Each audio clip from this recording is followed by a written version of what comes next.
I read a fair amount of old philosophy books, and I read those because so much of what we do here, this industry, this whole thing, not even just the gym, just in existence, is mentally, emotionally how you approach things. And a big part of people's success here physically is how they come at it, how they approach it.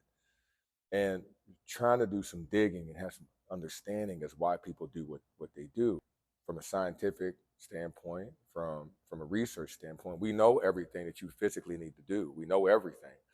The internet could go black tomorrow. It could go down. It could go over. I mean nothing. And you know everything you need to know to move this thing forward.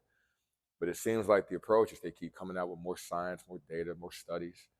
A lot of those things are not touching of how you get a person to actually do it. Why would you purposely walk into a future that could be filled with pain, expensive pain, as far as like you trying to have them to pay for it to make yourself well, and you're not coming at it from a judgmental standpoint.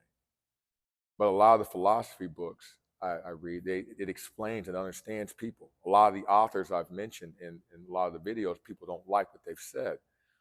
But you're trying to get a perspective because those people, whether you like them or not, they understood people. It explained things, and they didn't explain it from a nice, comfortable, cushy, creamy, warm, fuzzy feeling standpoint. They took it as raw, like this is how people see things.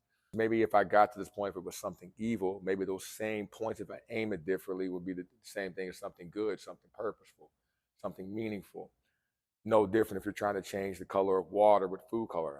One drop of green, make it green. One drop of blue, make it blue. I can make it look completely different. The approach is still the same, but the result can be different. So a lot of the thinking and the things that I report, try to explain, try to dig on, don't have it fully understand, but trying to help people understand that how rare it is that this vehicle you sit in, and that the things that you need to do to make it healthy and well, like, are simplistic in nature, and why we choose to make things complicated. I can do like these three things, these four things on a daily basis until I die, and I'll be well. But boredom is getting in the way, not trending, not exciting things are getting in the way of why I won't do it. So, like, well, why would you make that sacrifice in this rare thin thing that's in existence? Physically, push-ups, pull-ups, sit-ups, squats, all these things, like, you can make this thing immaculate, immaculate. This can be this a fountain of youth that you reverse time as far as like the damage you may have done from behavior with just simplistic movement. But for some reason, that's not enough. But if this machine is doing well, and this machine can be well and thrive in simplistic, easy environments, and it doesn't have to get too complicated. And as long as you don't get bored, like you get to live freely and happily, blissfully in this machine, why would you not do that?